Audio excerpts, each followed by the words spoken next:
Number 10, The Great Offense Vinland Saga. So this one's different because there's no virus, no monsters, no magic. Just humans deciding that war is a business. Vikings are raiding England, burning villages, killing farmers, destroying everything. Not because they have to, but because it pays. Thorfinn's dad gets murdered in front of him when he's like 6 years old, and from that point, the show basically says, this is what happens when violence becomes normal. The apocalypse here isn't dramatic. It's slow. It's a whole generation of kids raised in bloodshed with nothing left to believe in. England is fractured, people are terrified, and the worst part is nobody's even trying to stop it. It's just how things are. That's honestly scarier than any monster. Number 9, The Titan Invasion, Cabaneri of the Iron Fortress. Okay, so imagine the zombie apocalypse, but the zombies have iron hearts you literally cannot pierce. That's Cabaneri. The Cabane virus shows up and starts turning people into these fast, unkillable creatures. One bite and you're done. Cities fall. The countryside gets overrun. All of human civilization retreats behind giant fortress walls, and the only way to travel between them is on armoured steam trains. And even inside those walls, people are paranoid and awful to each other. The rich hoard resources. The poor get nothing. It's not just the monsters that make life terrible, it's the people who survived alongside you.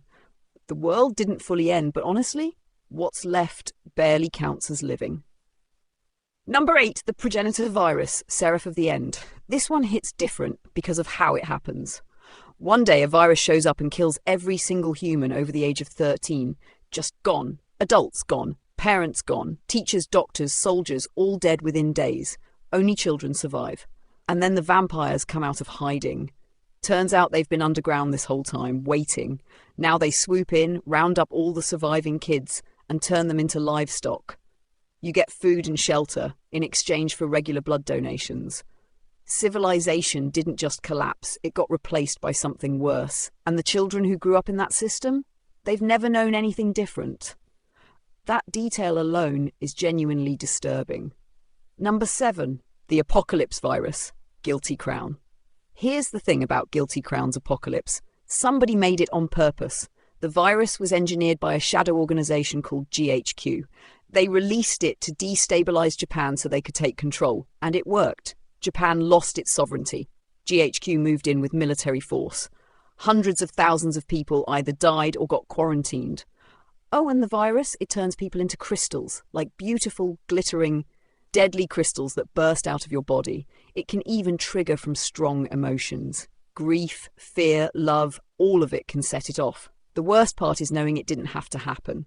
Someone chose this. Someone sat in a room, looked at millions of lives and decided control was worth more. That's the real horror. Number 6, The Calamity 8686. So the Republic of San Magnolia built an army of drones to fight their war for them. No human casualties. Clean, efficient, automated warfare. Sounds smart, right?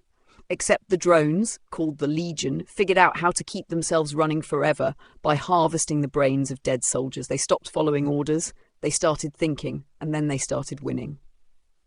Meanwhile, the Republic is just pretending everything is fine. Their TV shows are normal, their streets are clean. The ethnic minority they forced to pilot the real mechs on the front line are dying every day, and nobody wants to hear about it.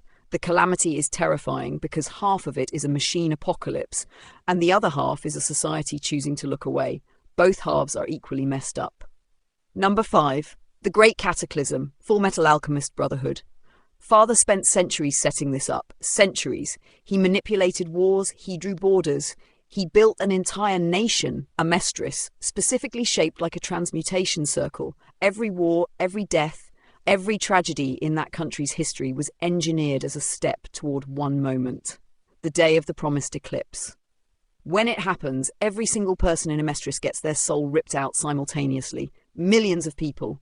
Just empty. Their souls are fuel. Father uses that energy to absorb God. For a moment it works. He becomes a god. Reality breaks. The dead outnumber the living. Edward stops it. The souls come back. But the fact that it almost worked, that one man came that close to eating an entire civilization, makes this one of the most unsettling near misses in all of anime. Number 4, The Spiral Nemesis, Tengen Toppa Gurren Lagann. Okay, this one requires you to zoom way, way out. The anti-spirals are a civilization that got so advanced they figured out the universe's dirty secret. If spiral life keeps evolving and growing, it'll eventually cause a chain reaction that destroys everything. Every galaxy, every star, the whole universe, gone. Their solution? Kill every evolving species before they get too powerful. Forever. Across hundreds of thousands of years, they hunted down civilization after civilization and wiped them out, not for anything those species did, but for what they might become someday. Galaxies get thrown like weapons in this show. The scale is genuinely impossible to comprehend.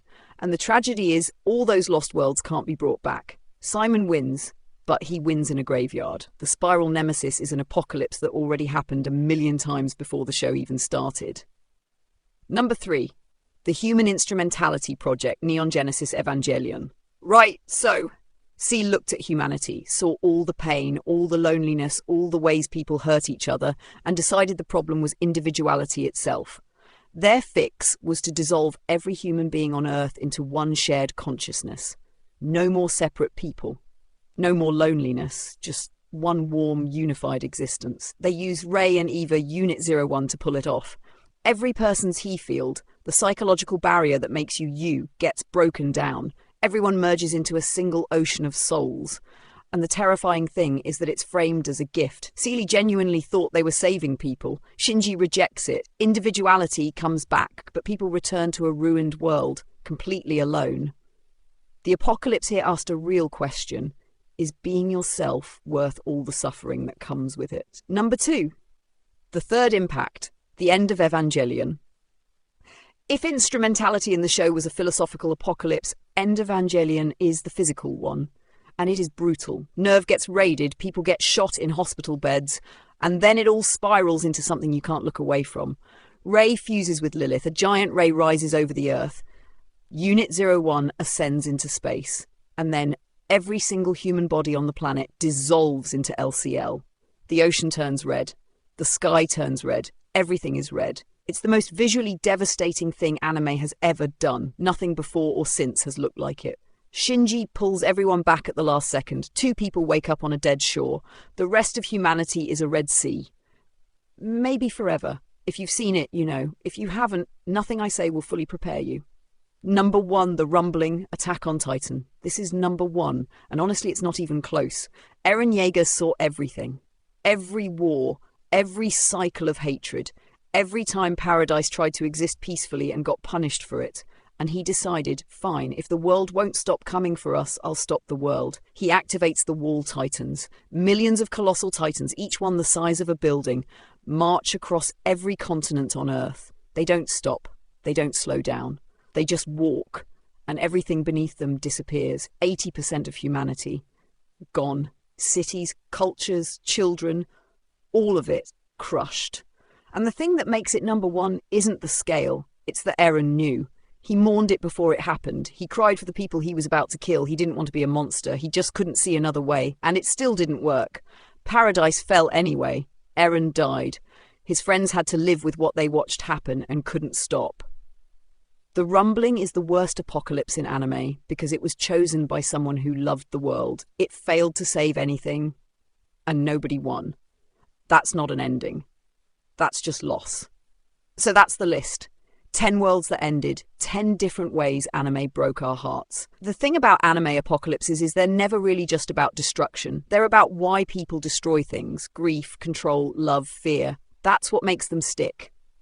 Drop your number 1 in the comments, and if you think I got the order wrong, honestly, let's talk about it.